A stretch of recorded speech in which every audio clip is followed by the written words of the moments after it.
जिले की हर खबर सबसे पहले आप तक पहुंचाने का वादा,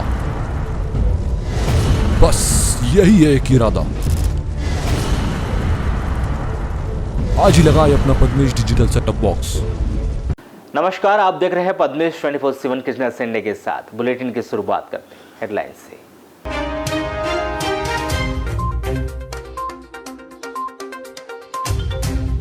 किसी लड़की की फोटो दिखाकर किसी और लड़की से शादी कराने का एक परिवार ने मैरिज ब्यूरो पर लगाया आरोप। परिवार ने कोतवाली में की शिकायत। पुलिस के द्वारा मैरिज ब्यूरो के कर्मचारियों से की जा रही पूछताछ।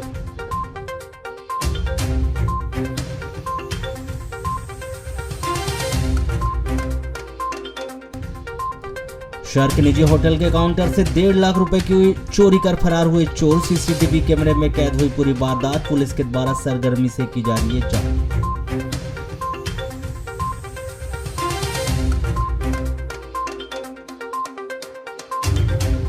मास्टर प्लान 2035 के प्रारूप से हटाया गया देवी तालाब। आमजन को लगी जानकारी तो नगर पालिका में 160 से अधिक लगाई गई दावे आपत्तियां।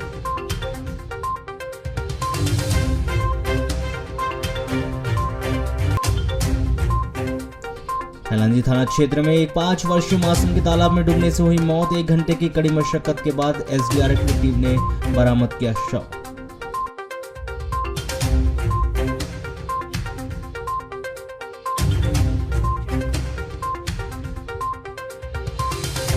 लामदा थाना क्षेत्र के ग्राम केरा के जंगल में मिला 2 माह पुराना नरकंकाल। 2 माह से लापता रामेश्वर नागेश्वर के रूप में की गई शिनाख्त।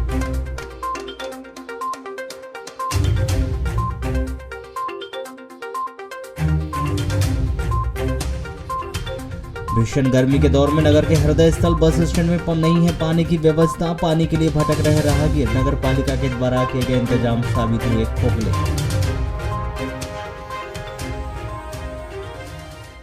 जिला भाजपा कार्यालय में केंद्रीय गृह मंत्री अमित शाह के आगमन को लेकर भाजपा जिला अध्यक्ष व आयोग अध्यक्ष गौरीशंकर बिसेन सहित भाजपा पदाधिकारियों के द्वारा एक प्रेस वार्ता की गई, जिसमें बताया गया कि आगामी 22 जून को केंद्रीय गृह मंत्री अमित शाह के बालाघाट आगमन को लेकर कार्यक्रम की रूपरेखा तैयार की गई।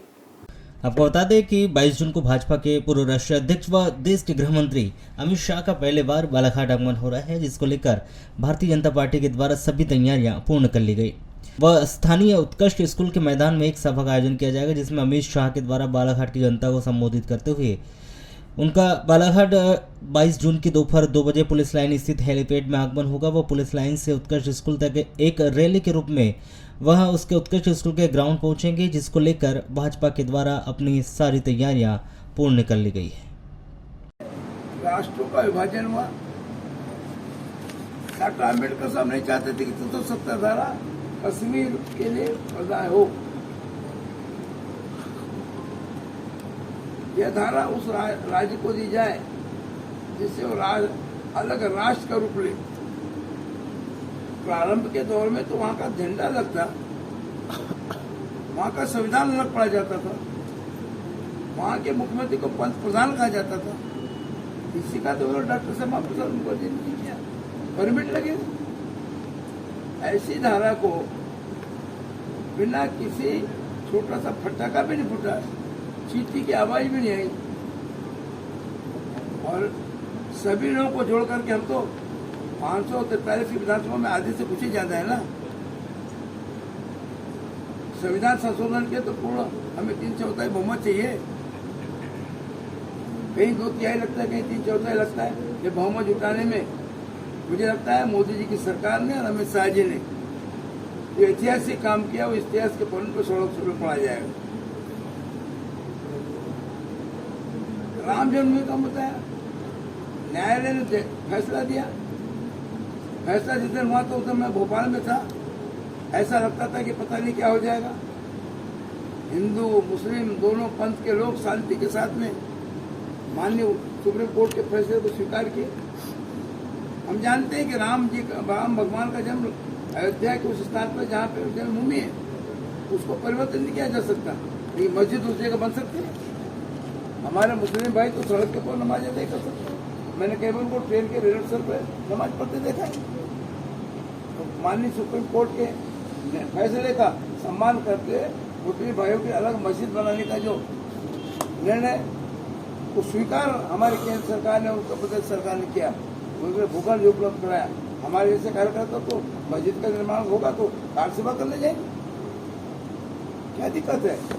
हमने धर्म निरपेक्षता को स्वीकार किया है। एक धर्म का व्यक्ति दूसरे धर्म का सम्मान करे, धर्मांतर न हो, अपने अपने धर्म के प्रति हम सजग रहे। यदि हमें कहते तो बोला क्या है भाई, दुनिया में एकमात्र राष्ट्र हिंदुस्तान, क्या हिंदू है? यदि हम हिंदू राष्ट्र बनाने की बात करें तो बुरा ही क्यों होना चाहिए? दूसरे को बुरा क्यों लगना चाहिए? यदि हम कहते हैं गौरव से कौन हिंदू है तो क्या दिक्कत होगी? हिंदू तो एक शैली है, पद्धति है। आज जब से केंद्र में हमारी 9 साल की सरकार है, बताइए, जब नोटबंदी का समय बढ़ा था, अभी फिर अवसर दिया है, मार्केट से नोटें गायब होगी तो क्या करेंगे उनको? उसका तो एक ही इलाज होगा कि नोटों को हमको बदलना पड़ेगा। किसको दिक्कत की है? मैं पूछना चाहता हूँ। दिक्कत उनको गई जिन्होंने काला धन जमा करके रखा था। भीषण गर्मी के दौर में पानी के लिए त्राही त्राही मची हुई है। वहीं ग्रामीण क्षेत्रों के हालात ऐसे हैं कि लोगों अपनी प्यास बुझाने के लिए दूर दूर से पानी उन्हें लाना पड़ता है। ऐसा एक बालाघाट नगर के बस स्टैंड में भी देखने मिल रहा है। नगर पालिका के द्वारा प्याऊ खोल दिया गया मगर वहां पर पानी नहीं मिल पा रहा। इससे बस स्टैंड में पहुंचने वाले राहगीरों को काफी परेशानी हो रही है। आपको बताएं कि बालाघाट बस स्टैंड में रोजाना सैकड़ों यात्री अपने गंतव्य स्थान तक जाने के लिए अन्य स्थानों से बालाघाट पहुंचते हैं। ग्रामीण क्षेत्रों में जाने वाले यात्रियों को धूप से बचने के लिए यात्री प्रतीक्षालय ही एकमात्र सहारा है, लेकिन यहाँ गर्मी से राहत पाने और लगातार करने के लिए लोगों को परेशान होना पड़ रहा है। रविवार को भरी दोपहर में लोग पीने के पानी के लिए वाटर आरओ मशीन पहुंचे, लेकिन हवा फेंकते नल को देखकर वे लोग परेशान हो गए। इससे न सिर्फ बूढ़े और बड़े भी परेशान हो रहे बल्कि बच्चे भी पानी के लिए तरस रहे। मजबूरीवश गरीब लोगों को होटलों व दुकानों से पानी की बोतल खरीदनी पड़ रही है। बहुत दिनों से यहाँ पे क्या समस्या हो रही है इससे? पानी क्या सर, बहुत पानी का तकलीफ है ना, यहाँ पे बहुत परेशानी है। बच्चे छोटे छोटे हो गए हैं पानी के लिए। मेरा नाम है युवराज राणा। कहाँ जा रहे हैं आप? है तो यहीं पर है, बालाघाट में हॉस्पिटल में जाना था। हाँ, तो पानी नहीं आ रहा है, क्या समस्या हो रही है? पानी नहीं आ रहा है, थोड़ी प्यास लगी है, पानी की जरूरत है। हाँ, तो पानी की व्यवस्था होनी चाहिए यात्री प्रतीक्षालय में। हाँ, प्रतीक्षालय है तो पानी की व्यवस्था होनी चाहिए। पुलिस के द्वारा विशेष कॉम्बिंग अभियान के तहत जिले के सभी अलग अलग थानों में पुलिस के द्वारा कॉम्बिंग गश्त के दौरान तामिली गिरफ्तार वारंटी 136, कॉम्बिंग गिरफ्तार स्थायी वारंटी 16, कॉम्बिंग गिरफ्तार कुर्की वारंटी 1 को हिरासत में लेते हुए न्यायालय में पेश किया गया और उसके दौरान न्यायालय से जेल भेज दिया गया। वहीं ऐसे जिला बदर आरोपी व निगरानी बदमाश व गुंडों को उनके घरों में चेक कर पुलिस के द्वारा विशेष अभियान चलाया गया। पुलिस अधिकारियों के निर्देश पर बालाघाट पुलिस के द्वारा 17 जून की देर रात कार्रवाई करते हुए लगभग 239 पुलिस अधिकारी कर्मचारियों के द्वारा जिले के अलग अलग अपराधों में लिप्त आरोपियों को विशेष अभियान के तहत गिरफ्तार कर थाने में लाकर न्यायालय में पेश किया गया। आपको बता दें कि उक्त अभियान में 7 राजपत्रित अधिकारी सभी थाना प्रभारी द्वारा स्वयं क्षेत्र में जाकर थाने के बल के साथ कार्रवाई करते हुए थाना क्षेत्र में निवासरत छिपे हुए जिला बदर गुंडे व निगरानी बदमाशों की चेकिंग सहित स्थायी फरारी व गिरफ्तारी वारंट को लेकर अधिक से अधिक संख्या में तामील कराने का प्रयास किया गया। आगामी विधानसभा चुनाव को देखते हुए जिले में संभावित वीआईपी भ्रमण व अन्य कानून व्यवस्था की स्थिति को ध्यान में रखते हुए बालाघाट पुलिस के द्वारा सतर्कता बरती जा रही है व भविष्य में भी इसी प्रकार से अभियान चलाते जाते रहेंगे, जिससे गुंडा बदमाशों तथा अन्य असामाजिक तत्वों को अशांति फैलाने से रोका जा सके। शहर के बैयर रोड स्थित निजी होटल में अज्ञात चोरों के द्वारा लगभग 1.5 लाख रुपए की चोरी कर चंपत हो गए। वहीं होटल में लगे सीसीटीवी कैमरे में चोर कैद भी हो गया। वह दुकानदार का कहना है कि 24 घंटे बीत जाने के बावजूद भी पुलिस के द्वारा चोर को पकड़ा नहीं जा सका है, जबकि सीसीटीवी कैमरे में चोर स्पष्ट चोरी करते हुए नजर आ रहा है। बैयर रोड स्थित एक निजी होटल में 16 जून की देर रात अज्ञात चोरों के द्वारा होटल में घुसकर केस काउंटर से लगभग 1.5 लाख रुपए की चोरी की घटना को अंजाम दिया गया। जबकि होटल के संचालक मोहम्मद असलम खान बताते हैं कि वह प्रतिदिन की तरह 16 जून की देर रात होटल बंद कर अपने घर चले गए थे। जब दूसरे दिन सुबह आकर उन्होंने 9:30 बजे दुकान खोला तो पाया कि उनका केस काउंटर अस्त व्यस्त रूप से फैला हुआ था और उन्होंने जब नकदी केस पर गौर किया तो लगभग 1.5 लाख रुपए की अज्ञात चोरों के द्वारा चोरी कर ली गई थी। जबकि होटल में सीसीटीवी कैमरा भी लगा हुआ है। वह चोरी की पूरी घटनाक्रम सीसीटीवी कैमरे में स्पष्ट रूप से कैद है। वह चोर सीसीटीवी कैमरे में भी देखा जा रहा है और जब उन्होंने इसकी सूचना पुलिस को दी तो पुलिस के द्वारा अभी तक चोर को गिरफ्तार नहीं किया गया है। वह होटल के मालिक के द्वारा पुलिस पर यह आरोप भी लगाया जा रहा है कि 24 घंटे बीत जाने के बावजूद भी पुलिस के द्वारा अब तक चोर के विषय में कोई भी जानकारी प्राप्त नहीं की गई है, जबकि सीसीटीवी कैमरे में चोर स्पष्ट रूप से नजर आ रहा है। जब इतना हाईटेक होने के बावजूद भी वह चोरों की फोटो मिलने पर भी पुलिस के द्वारा कार्रवाई नहीं की जा रही है, तो उन्हें यही लगता है कि ऐसे में पुलिस के द्वारा चोरी की घटनाओं पर अंकुश कैसे लगाया जा सकता है। तारीख की रात में 2:15 बजे की बात है। रात में चोर आया और ये किनारे से ऐसा होते हुए आया किनारे और ऊपर से चढ़ के वहाँ घुसा और फिर ताला नहीं टूटा था, फिर अंदर किचन के अंदर गया, फिर उन्हें औजार फाटे लाया, उससे थोड़ा उसकी पूरा चेहरा दिख रहा है, वीडियो क्लासेस दिख रहे। हमने शिकायत थाना प्रभात जी को भी करे हैं और उसमें 1 से 1.5 लाख रुपये करीब के पैसे थे, इस सुबह हमको व्यापारी को देना पड़ता करके हम यहीं रखे रहते कि सुबह लाना ले जाने में तकलीफ ना जाए, हो सकता रास्ते में कोई छीन ले ठान ले करके हम लोग नहीं रहेंगे तो सुबह तो हमको देना ही पड़ता है व्यापारियों को, सब व्यापारी को। अच्छा 24 घंटे होने को आ रहे हैं, हाँ। चेहरा दिख रहा है सीसीटीवी कैमरे में, तो क्या अभी कुछ लगा के पता है या पुलिस कुछ पता नहीं चल रहा उसका, इतना चेहरा दिखने के बाद भी नहीं पता लगा सक रहे तो कुछ क्या होगा नहीं? पहले देखिए सूचना मिली है और उसकी तस्दीक भी की, वेरीफाई भी किया, घटना हुई है और उसमें शटर के पास में एक स्पेस है तो वहीं से सीधे अंदर गया चढ़ के और गले में से कुछ पैसा जो रखा था वो चोरी हुआ है। और फुटेज में जो व्यक्ति ने घटना को अंजाम दिया वो कैद है और सिमिलरली एक महीने पहले ऐसी और घटना हुई थी मुगल होटल में, तो उसमें भी सेम फुटेज लग रहे हैं, तो उसको थोड़ा सा आइडेंटिफाई करके हम लोग प्रयास कर रहे हैं कि जल्दी उसका पता रसी करें।